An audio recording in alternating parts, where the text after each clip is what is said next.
Did you enjoy your flight? That's the main thing. You know, we all get wrapped up about kilometres, but actually the views are fantastic, and sometimes you just have to say, well, it doesn't matter how far I go, I'm just having a great time. And then part of it is the retrieve. You know, did you actually land near the railway station, which took you straight back and made it easier, or were you hitching, or so on? It's all part of the experience. And then there's what I call the hard data, the objective things, and nearly all of this data is on the National XC League tables. First of all, distance, that's the sort of holy grail, isn't it? We're all looking to get big distances, or seems to be what we're aiming for. So that's easily measured. The duration of the flight, that's easily measured.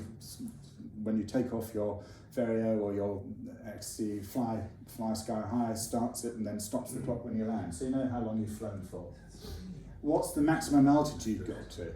And compared to other people, did you get as high as they were? Were you maximising your climbs, or were you, cutting out short? Maximum lift, I find this not terribly useful. You look through a few flights and most people maybe are getting 3-4 meters a second, then suddenly you come across someone who's getting 8.5 meters a second, and I'm not quite sure where that is. And the other thing to be aware of with maximum lift is if they're tow launches, they all have very high 5 meters a second or more from the tow at the start. Maximum speed, again, that's on the National XC League tables. I'm not sure how useful that is. Occasionally they're sort of in red 80 kilometres an hour, and again, I'm not sure how useful that is. Average speed, I think, is very useful. That's your average speed from takeoff to landing. How fast were you travelling over the land? And that's actually, I think, one of the more important speed aspects. If you're going very slow, you're going to run out of thermal time. Total altitude gain. What's the point of that? Well, I'm going to come on to that as we crunch the numbers, because actually I think that's one of the key factors for this. If you think of a car, you fill it up with petrol, you know how many miles it's going to go with the petrol. If you think of a paraglider, top it up with feet, and it's got a glide angle, you're going to see how far it can go. So in a way, it's your fuel. The total altitude gain during a flight is your fuel to make you go as far as possible. So I think it's a crucial number. And then you have the height time graphs, which are on the National XC League, and they're quite interesting. Did people go up and down, up and down, up and down, or were they bumbling along in nice lift? And I'm never quite sure whether it's the way you fly or whether it's the conditions that make you fly that way. Do you see what I mean? Which comes first? So, for example, in this top one, this is your assistant. This is my pointer because the laser pointer didn't work. It disappears in the screen. So here you've got a nice high up and down around 4,000 feet, which is 4,000 feet, which is fairly stress-free flying, presumably, and then towards the end it gets more magnified and down you go. And then this is sort of quite similar, but a big dip there. And again, this is sort of similar, but a big dip at the beginning. So maybe during this phase of the flight, for all of them, there was a nice sort of lift band that they got under, and then as the day wears on, the thermals are more spaced apart, you get more of that pattern. I don't know the answer as to whether you fly like that or whether it's the conditions that make you fly like that, but I think it's a very useful thing to look at. So those three flights on the same day from the same place? We didn't get the time at the bottom, but you can see you took off at the same time. Those were, yes, same day, Leckham to Petersfield on the 21st of May in 2019. Average wind speed, so yes. And takeoff time, I think, was all pretty similar. I don't know exactly. Who was flying the X-Alps? You got Gary on his Alpina, and you got X-Alps at the top. Didn't say who the pilot was. I don't know. Don't know actually. Can't remember. Tim, maybe? Tim Pendry? No, I don't think it was Tim. I don't know. Sorry, and why is altitude and height important? If you're going to do your scratching around, you better do it at altitude, because when you're high up, your stress level is low. you feel quite relaxed. You've got plenty of feet below you. Conversely, if you're going to do scratching along near the ground, it's stressful. And the more stressed you are, you come to a point where your performance just collapses.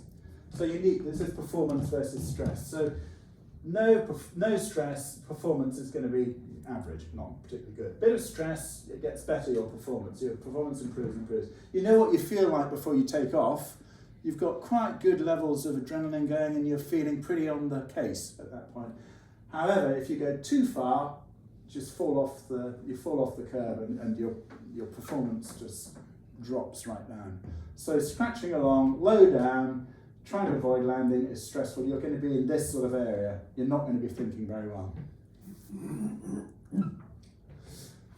After your flight, there's two things you can do. You can go and meet your mates and have a pint, or you can sit down and think about what went well, what didn't go so well, what am I going to do differently next time.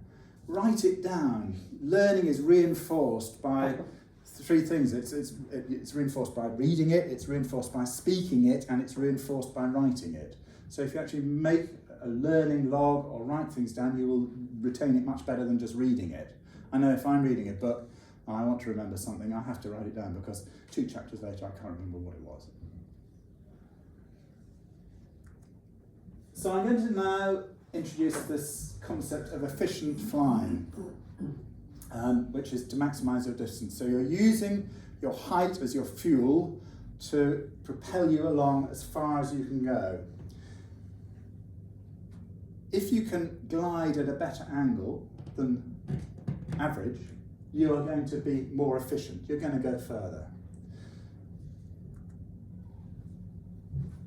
So if you look at an XC flight, there's what I would call 3 phases. The first phase is where you take off and you're going backwards and forwards, waiting for your thermal. I call that the reef fish phase, because it's a bit like fishes in the reef, swimming around aimlessly, waiting for something to happen. Hopefully within about 10 minutes, thermal will come along and you'll climb. And you'll climb up to as high as you can go, and then you set off on glide. And then you repeat that. You find another thermal and you climb up and you go on glide. So an cross-country flight has the short reef fish bit at the beginning, and then is a series of climb, glide, climb, glide, climb, glide. And the better you can make your glides, the further you're going to go. And this is a sort of graphic illustration. You can see on this side there's the climb and the glide, the climb and the glide, the climb and the glide. And then here we add them together, and there's your total gain and your total distance, which is where I come back to that last, or one of the figures on the XC thing, which is what is the total height gain during a flight. And that's where it is important, because it tells you potentially how far you can go on your total distance, depending on your glide angle. Okay so far? Yep. Okay. This is a graphic, no, it's a terrible graphic actually, display. They're meant to be more spread out, sorry, of 2 different gliders with different glide angles. The B glider has a shorter glide angle than the D, and if you cumulatively, I'm going to ignore that. Basically what it's saying is that if you've got a lower glide angle, you're going to need more climbs to cover the same distance. So I'm going to make 4 assumptions about a cross-country flight and then crunch some numbers. The first assumption is that all classes of glider climb at roughly the same rate. Every book I've read or article I've read says the same, whoever the author is, that potentially every glider can climb at the same rate. And birds are the same as well, they should be climbing at the same rate. So if you're being outclimbed by a bird or another glider, you need to do something about it, because you shouldn't be. You should all be able to go up at the same rate. The next assumption, which is correct on a nil wind day, is that thermals rise vertically, but then as the wind increases they begin to get blown at more on an angle. And I think you all know that if you're thermaling on a windy day and you look at your track log, it's a spiral going up at an angle. It's not going vertically up. The next assumption is that during the reef fish phase, the start of the flight, that the total height gain is a very small proportion of the overall flight. And finally, the differences in flight efficiency come entirely during the gliding phase. And this to me was actually quite an important concept, that we all concentrate on thermaling and then off we go on glide. And you need to put a lot of thought, a lot more thought in my case, into your glide, where you're going to glide, how you're going to glide, than you do perhaps into just the thermaling. So it's pilot ability to pick out lifty lines and use speed to fly correctly. Okay? Those are the two things you need to glide efficiently. First of all, you've got to have the height, which is the fuel, but then you've got to find the right line and go at the right speed. The 50 Ways to Fly Better book by Bruce Goldsmith has got about 3 or 4 really good chapters on lifty lines and speed to fly, and I'd recommend them thoroughly to anybody. So, we've talked about the height and we've talked about the distance. And I'm going to call that the flight efficiency ratio, the number of feet you climb for the distance flown in kilometres. The lower the ratio, the more efficient you're flying. So if you only need 100 feet to go 1 kilometre, that's pretty efficient. If you need 500 feet to go a kilometre, it's not so efficient. So the lower the efficiency ratio, the better. And I'm going to take 2 theoretical examples of a B-class glider and a D-class glider. Now, we all know about published glide angles in the blurbs, and they're all over-egged and inflated. But just for simplicity's sake, I'm going to say a glide ratio on a Class B nowadays is about 1 in 8, and a D is about 1 in 10. That might be over-optimistic, I don't know at this stage, but we'll just take those. A kilometre vertically, 1,000 metres is 3,281 feet. So if you divide that by 8, which is your glide ratio on a Class B, you get an FER, flight efficiency ratio, of 410. Do the same with your Class D. The maths is easier because you divide by 10, 328. So, as expected, the Class D glider with a better glide angle has a better FER in still air by 82 compared to the B class. Okay? Now, that was assuming that the trim speed was about 30 kilometres an hour in still air. Now, let's add in 30 kilometres an hour, which is actually quite a lot of wind, to the speed. So they're going to be travelling at 60 kilometres an hour as opposed to 30 kilometres an hour. So what happens to the ratio? This is downwind. This is downwind. Yep. Absolutely. With the wind. So they're travelling at 60 kilometres an hour downwind as opposed to 30 without any wind. Your height gain is exactly the same, but you will go double the distance. So the B class will go 16 kilometres and the D class will go 20 kilometres. The FERs work out at 205, 164. The difference is 41, half of what it was in nil wind. So in strong wind, the advantage of a D class over a B class is halved.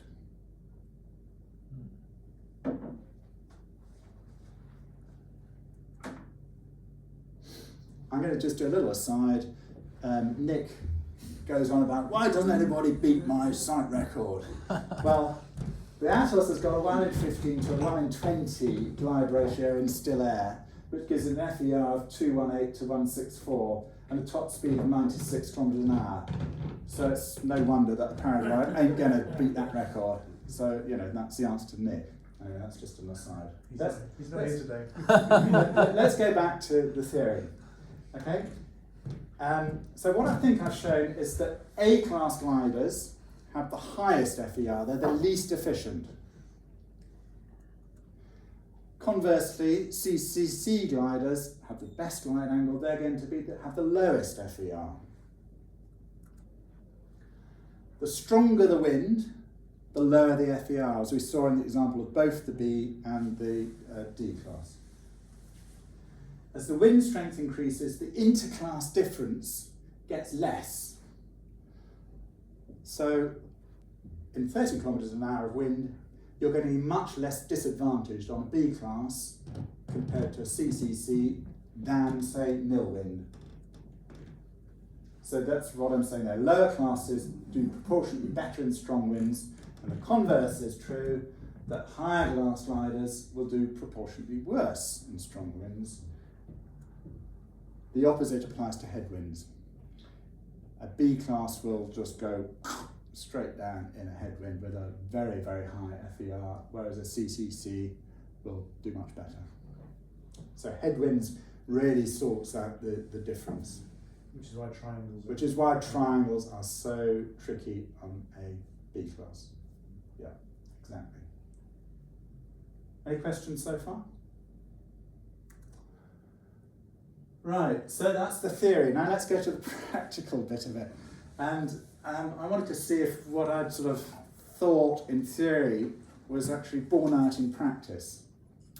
So I looked at a few of my own flights from 2019 and made the FER comparisons with other pilots flying cross-country on the same day from the same sites. So one would hope that you're going to be flying in roughly the same conditions, so the comparison is sort of reasonable. I divided the flights into nil wind, which I called triangles. Now to do the triangles, because it doesn't matter, it's nil wind, I actually took the top 5 best triangles done in each class for the whole year.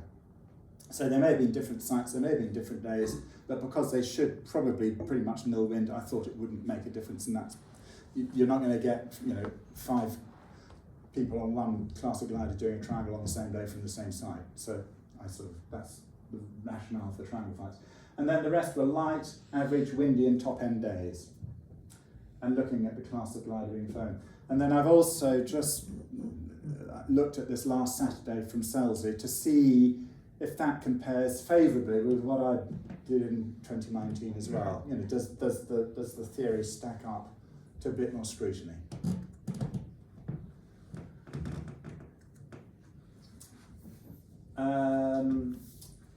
Right, along the top we've got the class of glider, B class, C class, D class, triangle or nil wind. So the B has the worst FER and the D has the best FER. So that bears with what the theory says, which is that on nil wind days, Ds will have a lower FER than Cs and Bs. And that pretty much is true on a light wind day, although that's a slight anomaly. On an average day, again, it holds true. On a strong day, it holds true apart from that, but that was only one glider. And then top end, again, very small numbers. So certainly, overall, I think FER is lower in a higher class glider, maybe pretty much whatever the wind speed. I mean, that's a bit of poetic license, but I think so. And then also, as you can see, as the wind gets stronger, the FER for each class of glider gets lower. Okay, so I think that sort of bears out the theory. Just concentrate on these figures here. 223, 217, 290, B, C and D glider in strong wind, because on Saturday it was pretty strong wind from Selsley, and the C class gliders were 230, the Ds were 266, the Cs were 264 and the Bs were 290, which is almost pretty identical, the figures, to that last slide. So a different site, a different year, again, the figures seem to stand up. let's go back to the original, the 5 different wind speeds. I told you about the top 5 in each league. This was 5 gliders, 6 gliders, 3 gliders, and 5 gliders. So they're small numbers. And these red figures are the theoretical FERs, which again at the top end of the wind are pretty much as we predicted. But in the triangle, they're quite a long way out. Why is that? Well, either the predicted glide ratio of 1 in 8, 1 in 10 in nil wind is wrong and the manufacturers are over-egging it, which may be partly it, or the fact that in a triangle some of it is into wind. And I think the effect of flying into wind is far greater in elevating your FER than the downwind effect of lowering it. I think that's probably what that's showing. I don't know any other explanation, but you know, if you've got ideas, please shout. But I think that's why those are quite a way out compared to the theory. Well, that makes sense because you'd spend a lot longer on your interwind leg of that flight, wouldn't you? Yeah. Than on your downwind leg. So if you did it by time rather Yeah. than just averaging 3 together. Yeah.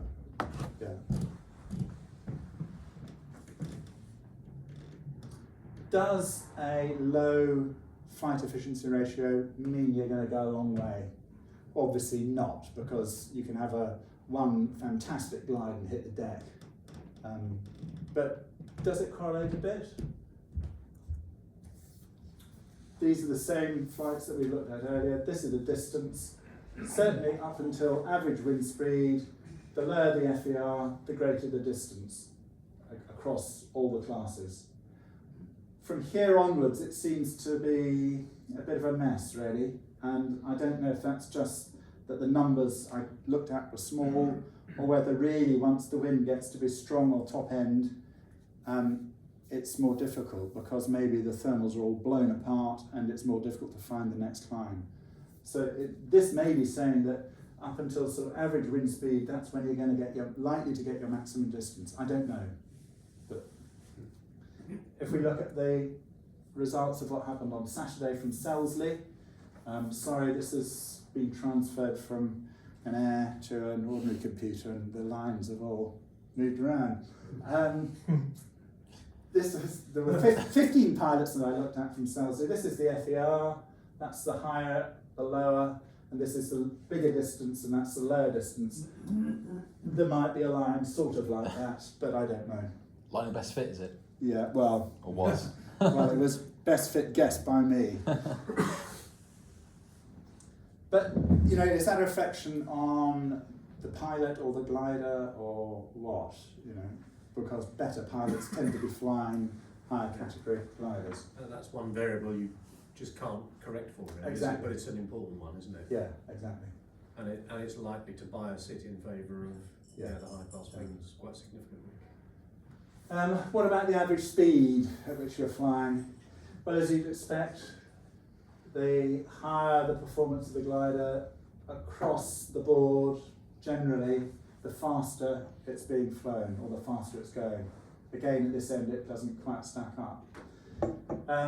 Slower in triangles, faster in strong wind, across that way as well. So that sort of fits. And again, looking at the people from Selsley on Saturday, distance, average speed, generally higher average speed, you're likely to go far further, which again may be a reflection on the higher category of glider or the pilot's ability or whatever, but there does seem to be a bit of a correlation.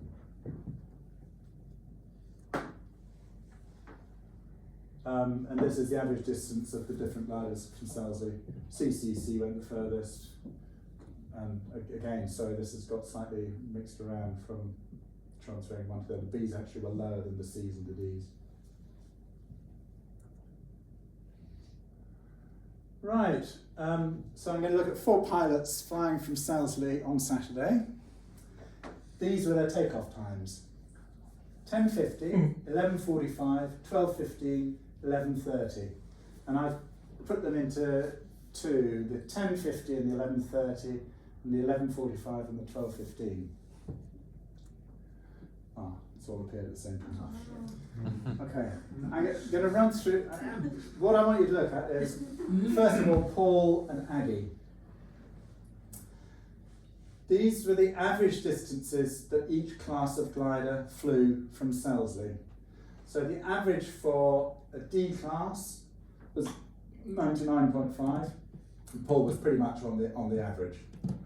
Aggie, the B was 88.6. This actually was slightly skewed by the fact that 1B flew an absolute blinder and virtually took the maximum distance. So Aggie wasn't far off the average there. If you look at Steve and Greg though, they are a bit further below the average distance for their class. Okay? Wait. Let's look at the average speeds. Paul was pretty much on the average speed. Aggie was pretty much on the average speed. Greg was a bit slower actually, and Steve was just a little bit above. Remember those. And then the FER, Paul, nice and low, gliding well, good lines. Oh yeah. Yeah. Aggie, pretty much on the average, gliding well, good lines. Steve and Greg, bit above the average. But look at the takeoff times. Okay, they were flying maybe an hour later or more than Aggie, and although Aggie actually was a bit, but certainly than Paul. Okay. I couldn't get out of bed. These are the charts, and you can see that both Steve and Greg had a long latent period at the start before they got their first thermal. And one of the 4 assumptions I made in using an FER is that the period of reef fishing, going backwards and forwards before you get the first thermal, is very small compared to the overall amount. These are not. So they will immediately screw things like your average speed. Because the average speed is taken from takeoff to landing. Now let's look at the height graphs versus the time. So bibbling around to start with, both of them, and then way up, way down, way up, way down, way up, way down, way up, way down. Stressful flying, you know. We looked at those ones earlier on which had people floating along near cloud base, stress-free. That is stressful flying. Why is that? What's happened? Well, I think, I wasn't flying, but I think Greg said I need to set my alarm to get out of bed earlier. I think what happened was that both Steve and Greg took off quite relatively late, and I think that the sky, the thermals had changed. Maybe it was beginning to get over cover, so they were going from one big climb, finding nothing, gliding in a lot of sync before they found the next climb, and so on. So although it looks as though they were flying inefficiently, given the conditions, they were probably flying extremely efficiently. But then if you look at Aggie and Paul's, totally different sort of pattern really. Particularly Aggie, sorry. Apart from one blip, almost around 3,000–4,000 feet most of the way. A lot less stressful flying. Better lines, better glide, better maybe piloting, maybe better conditions, maybe both of them. And again, Paul, much earlier in the day, so the whole level is lower down, about 2,000, 3,000 feet. But again, less sawtooth than the previous 2. And the latent period at the start, much smaller before they got their first climb. So when you look at the figures, it's not just looking at the figures, you've got to look at the whole lot and analyse the whole lot to make sense of it. Okay, move on. Right, Malvern Beagle Triangle Day, July 2021. Exceptional day. And we're going to look at these pilots. Declared triangles, 6 successful declared triangles, 2 just failed triangles. Class of wing, mainly Ds, a couple of Cs, and then Aggie on the B. Takeoff time, fairly similar for all of them. Not a huge difference, certainly not an hour's difference, less than an hour, about half an hour's difference. And the distance of the triangle that they did is there. At the end of that day, I got I think we all got a telegram from Steve Ashes saying about Idris Birch, how the fuck did he do that? And the answer is, I'm about to show you.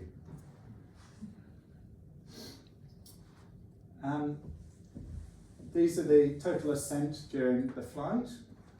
These were the expected FERs according to the theory that I showed you. And these are the actual FERs. Both Idris and Kirsty were not that far off the expected FER. Everybody else, apart from Aggie actually, was quite a long way above the expected FER. So what were these guys doing differently from everybody else to get the FER down to where it was? And I think it was probably Idris who was flying like a demon and could see a thermal at about 10 kilometres before it even knew itself was going to be there, and just had this ability to go for it. Kirsty doing the same. I was watching her when we were flying from Malverns one day towards Beard West. Yeah. And she would just leave, go really low. Yeah. And then she would just, I think she would almost like play, go decline, go out a little bit, left it, took into the blue, again go low, find it again, and always found something. Yeah. Always. Yeah. Almost like. So I think exceptional ability of finding the next level, but also average speed around the course. 28 kilometres an hour, 25 kilometres an hour, which for a triangle is fast going in this country. I mean, everybody else was down in the teens. Again, huge difference compared to everybody else. And what about the actual speed of the glider? This is an interesting one as well. Average speed over the track length. Again, hugely higher than everybody else. So these guys were flying top end wings on bar all the time. Kudos to Tony there. He's done well on his C. Absolutely, absolutely. And his average speed around the course. Absolutely. Oh yeah. I'm not saying, but you know, it was how did they do that? And I think that's the answer. So speed bar nearly all the time, and a complete belief that I'm going to go and find that thermal straight off. And what we're going to do in a bit is actually look at the tracks of them flying. Greg is going to show that in a bit. And then, because obviously they're going fast, the duration, it took them, just under 3 hours to do a triangle of that size. I mean, that's exceptional. And again, I talked about maximum climb. You know, what's this 8.3 doing? Virtually double anybody else's. Not sure how useful it is. So, that's all I'm going to say, but I'm just going to run through the conclusions. Go to your best site for what you want to achieve. Time your takeoff for the right part of the day. Greg, set your alarm earlier. But how do you know you need to be early? Yeah. Well, it's interesting that because one of the things that on Saturday the pressure was about 1017, which is, it's not high, but it's not low, but it's lower than a lot of the flying we were doing off the Malverns earlier this year when it was 1028, 1030, 1035. Lower pressure days tend to switch on a bit earlier than higher pressure days. So that's just one reason to set your alarm a little bit earlier if it's a relatively low pressure day. Always get to the hill early. Yeah, exactly. You can never be too early. You can never be too early. Exactly. Climb as efficiently as possible. Never be outclimbed by another glider, by a bird, or by anything. And then this is the bit I think is crucial that I'm guilty of just not really giving enough thought to. Is lifty lines, speed to fly, maximise your FER, because that's where you're going to make the difference. You know, most of us can spin up fairly effectively, but it's what you do once you've got the petrol in the tank. Where do you put your glider? How fast do you go?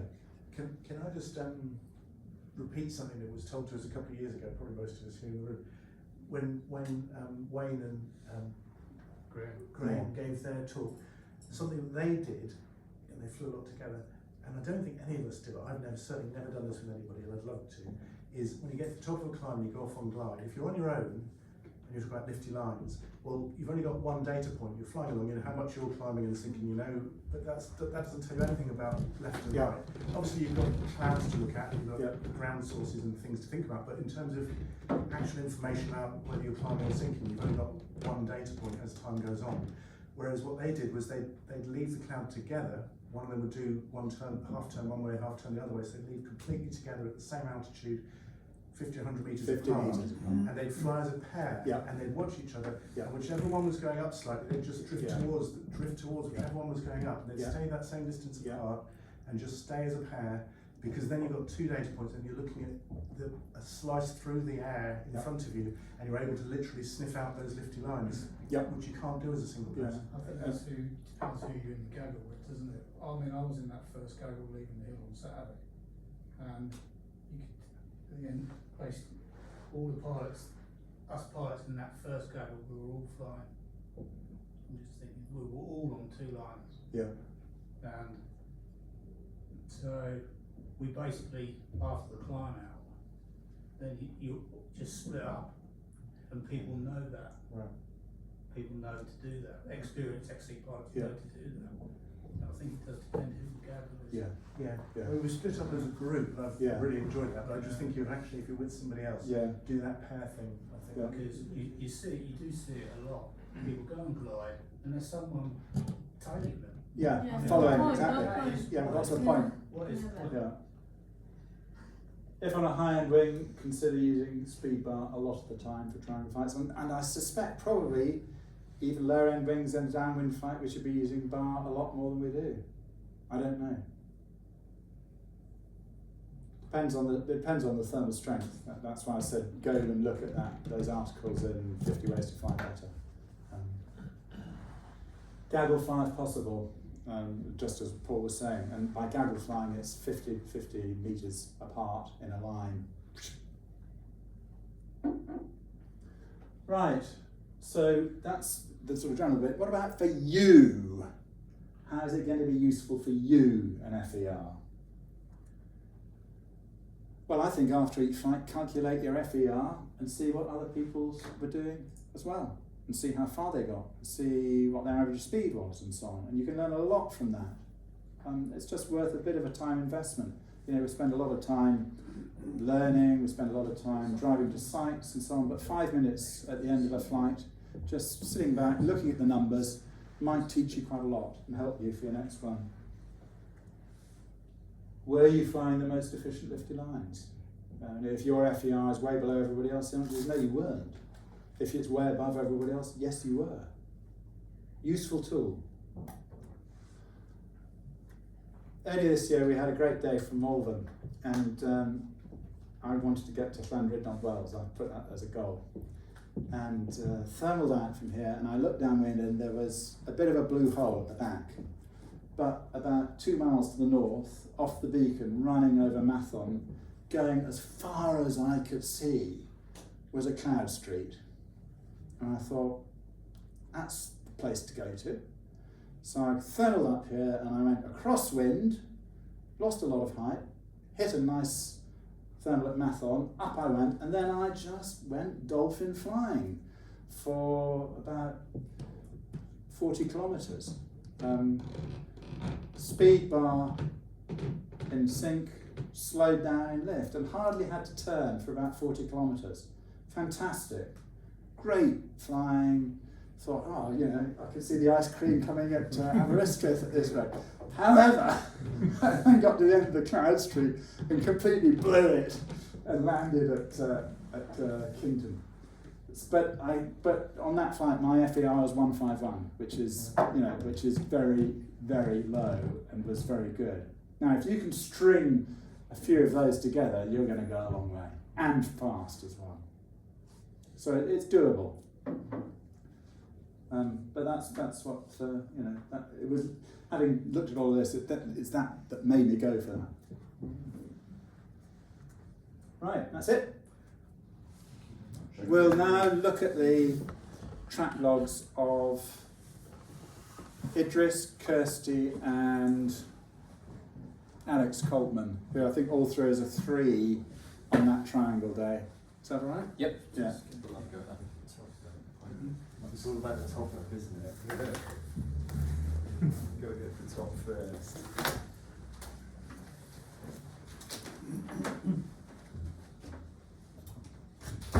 We're flicking the light on. Oh, good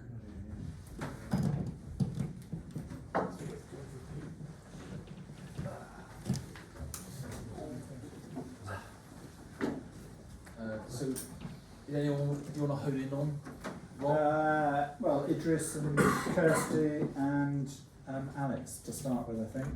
And then perhaps we could look at Tony and Paul and Aggie. Okay.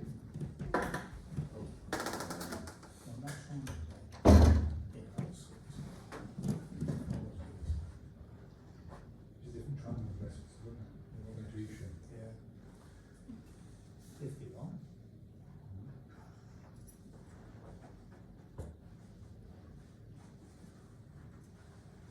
Is that suddenly not working? Can I just add, there's a couple of pieces of software I've used, which is CU, and what that'll give you if you put an IGC into it is, it gives you it breaks down your climb rates, and it breaks down your glide ratios. So it goes through your whole IGC, and whereas you were looking at an IGC there, and you had that initial bit, it would ignore that. Yeah. It would just take a climb, say, right, you're in a climb, what's your average climb there? And it would give you those different sets of figures. We also break it down for left turns, right turns, which is quite useful to do, and you can do good comparisons on that. And the other bit that was in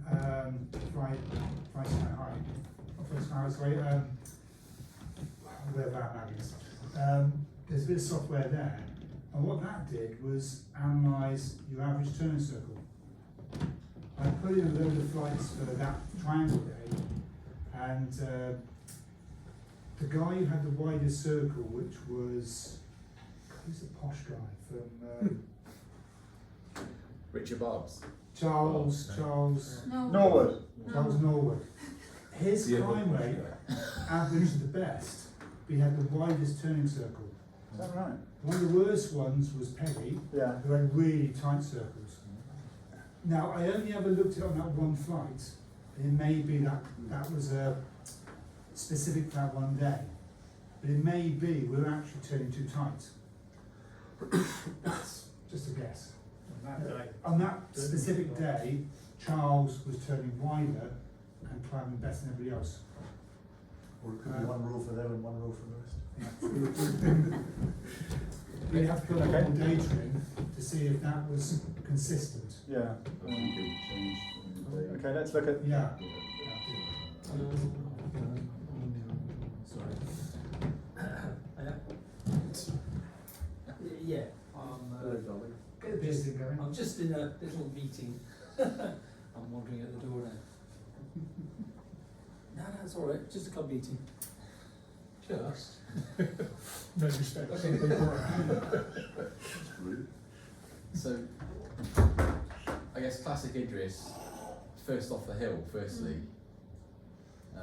See everyone else sat watching him. He's prepared to go and get low, isn't he? Yeah, he's gone out. The He's belief pushed is that his they're going to lines find out, something. isn't he? Committed to that, yeah. Yeah. You look at it down. And he's heading over to Kirsty Kirsty and yeah. Alex. Yeah. Steve's just joined. So Okay. I'll focus on these three. Glide. So They're fast, aren't they? they're pretty close as well. And look at that line there. So that's probably their 1,500 metre distance apart, working together. Shout if you want me to pause it, Rob. No, I'm just happy to let it roll, really. But they're working off each other on the times, aren't they? But look at these glides, they're just... And look how close they are. Yeah. Really But close. look at that one, it's And going see- on and on and on, and then boom, yeah. Was that Broadwich? I think it was that direction they went in first of all, There's yes. Bronze Grove in the background. Yeah.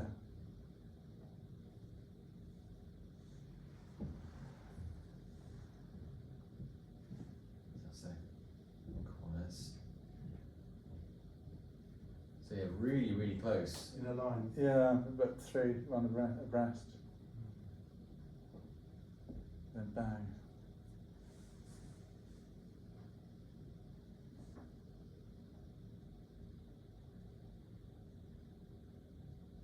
They leave climbs. Quite Quite pretty early. soon, Yeah, They don't bother taking them to base if it's not the right climb. yeah, Which is speed to fly, isn't it? yeah.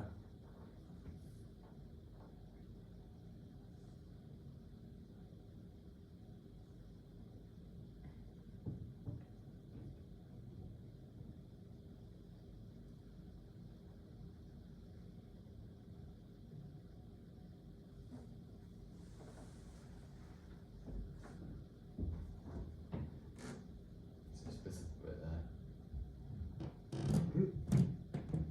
That tagging a turn point there. Possibly. But yeah, I think it's a corner.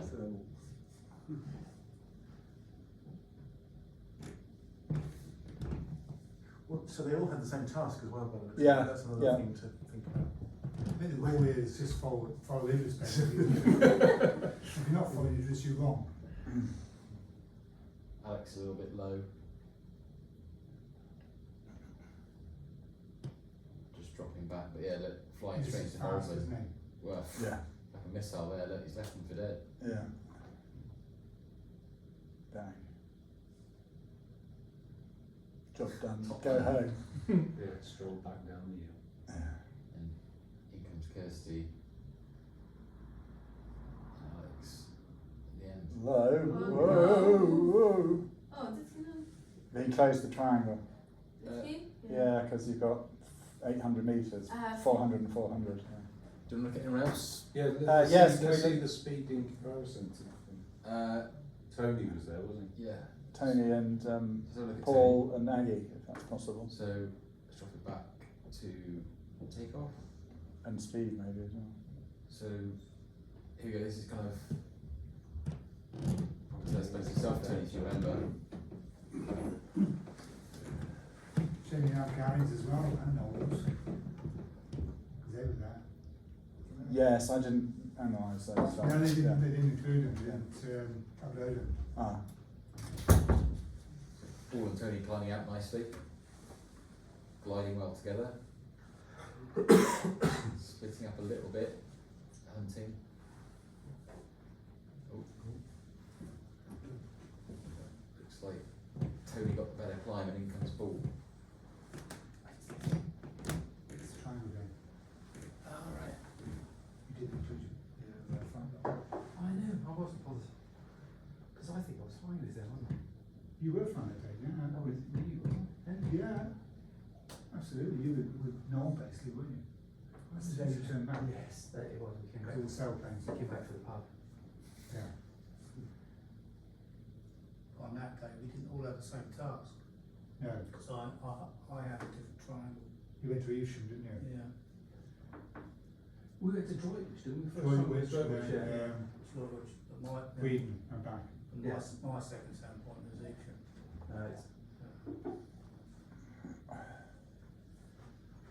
Tony and Paul close back together. yeah, close together.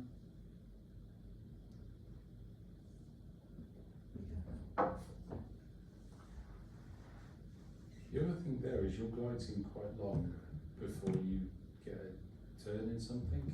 Where are you going there? You think first, don't. What are you going over there for? Fine. It is quite interesting. Got lost. Yeah, well, that's inefficient flying, isn't it? Or is it watching Netflix? Yeah. Oh, very low there. Tony.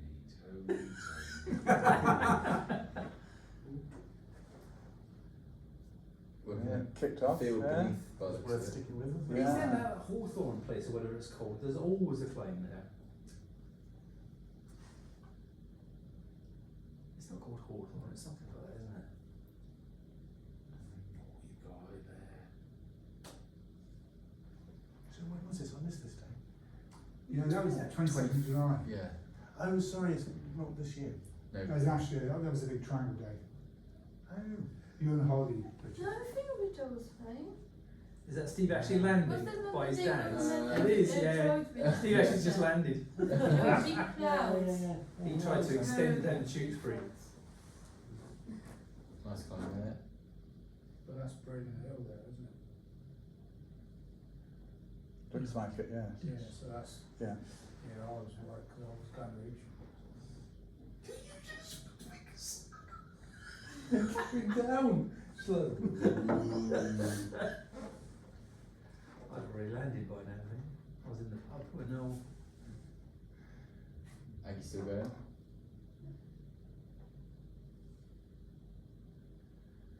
Just look at Rob Kingston's climb. A nice tight climb, wasn't it? Yeah.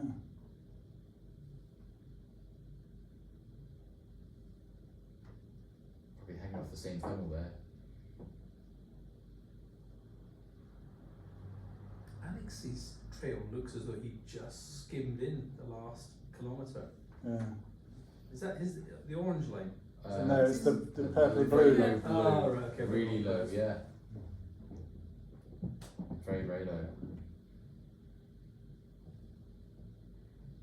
Spiralling down. Well done, Tony.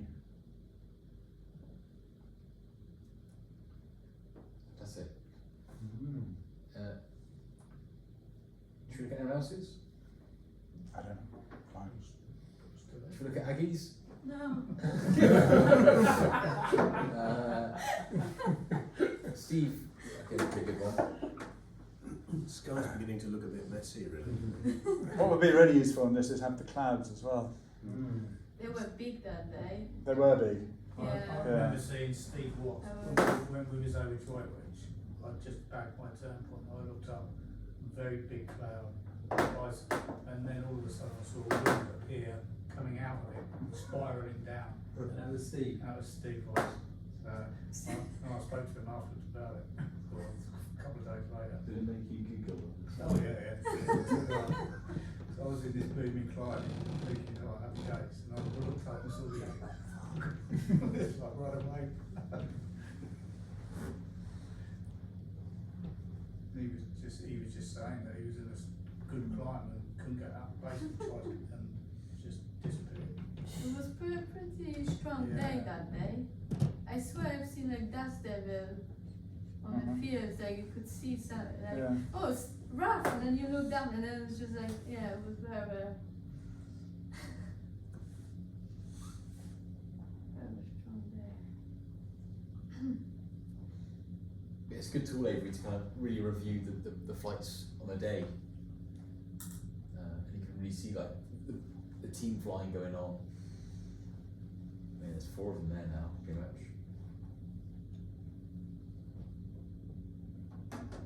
He's on his own quite a lot, isn't he, Steve? He seems struggling to find climbs. Quite a bit of toing and throwing there, yeah. It's a bit weak, that one, isn't it? That's better. There he goes. And leaves it. That's high enough. Thanks very much.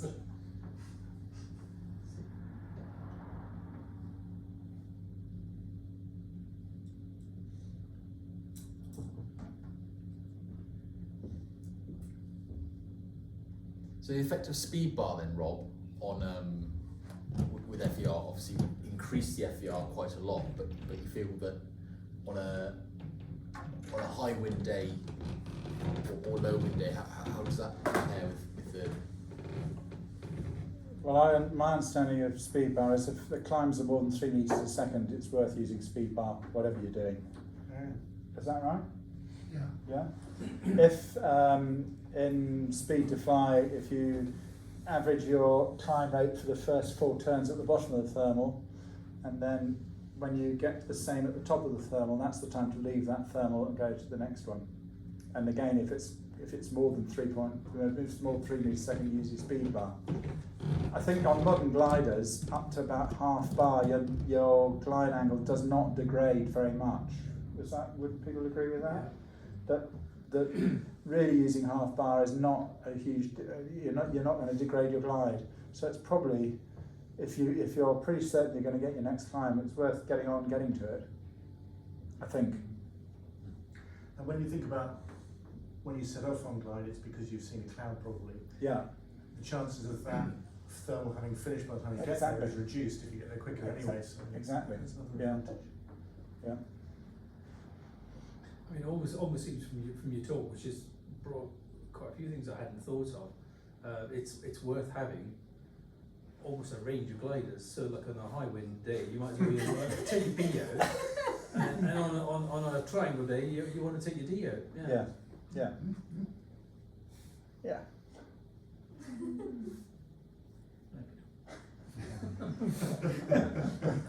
What about a foggy day? Just Just your own kit. It'll be on a tree anyway. Fly into a tree. So you know, on a triangle day, if you're flying a B and you're hitting lifty lines, you know, that's really good going. Yeah. You know. Have we got sort of the beginnings of almost a thermal map appearing here as well? Kind of, you know, the house thermals around within 10 miles of the hill sort of thing. Oh, do you remember John Kingsley used to do that? Exactly. Yeah. Well, there's one there, isn't there? There's loads of people who've climbed in. Yeah. Exactly. Just there. There are a few, aren't there? The quarry always was. That's on the edge of Malvern. That's the house. And the building site was there. Yeah. The building site. So Aggie started a bit late by those things. I had I was thinking, do I go downwind or not? So I went back, and then I decided, no, actually, I don't want to go downwind. So I come back. I remember because Alex flown to Bearded Wales, somewhere in the middle, and I thought, why do I go downwind if it's triangle day? So then I changed my mind and I pushed. Pushed out your triangle bit. Yeah, increased your first leg. But then there's the argument that we didn't do it that day. The argument saying that on triangle days you fly down the leg first.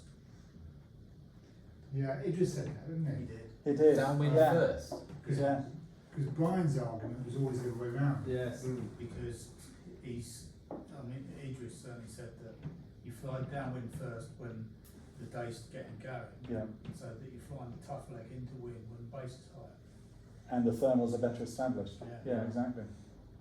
Just feels counterintuitive to go, it's a bit sort of chicken, isn't it? Yeah. Oh, let's run for it first. Just doesn't quite feel right, but yeah, exactly. You said that. Well, especially if you can do it in 3 hours, you know, you're still going to have the best part of the day when you're coming back. Yeah. It also postpones the decision about whether you're actually doing a triangle or not. You could keep on going downwind if you want, Yeah, that's true. if it's working well. Well, Brian's argument was always you do the last leg with the wind, Yeah. and which is, you know, different from Idris. And I actually had that where I was doing a 50k triangle with Brian, and my last leg wasn't with the wind. And I got all the way to, I landed at Wellington football pitches. You know, I just couldn't make that last bit. You know, I was 2k away or something. I just couldn't stay up. I was crosswinding all the time. Mm. That fits with the model of, Gav said it, that if you think you're going to complete your flight in 3 hours and still have lift left by the time you're finished, Yeah. then you're better off doing your downwind leg first. Whereas if you think you're going to be hitting the end of the day, you want everything assisting you on your last leg. Because it's all calming down at that And point. doing Yeah, your that's downwind leg at that point is most helpful.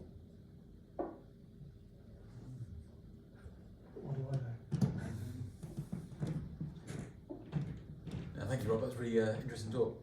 Yes. Pleasure. Cheers, thanks, Rob. Yes. Can you do one next on the finding lifty lanes? There's 5 chapters, so you just summarise those. That's the bit I struggle with more than anything else.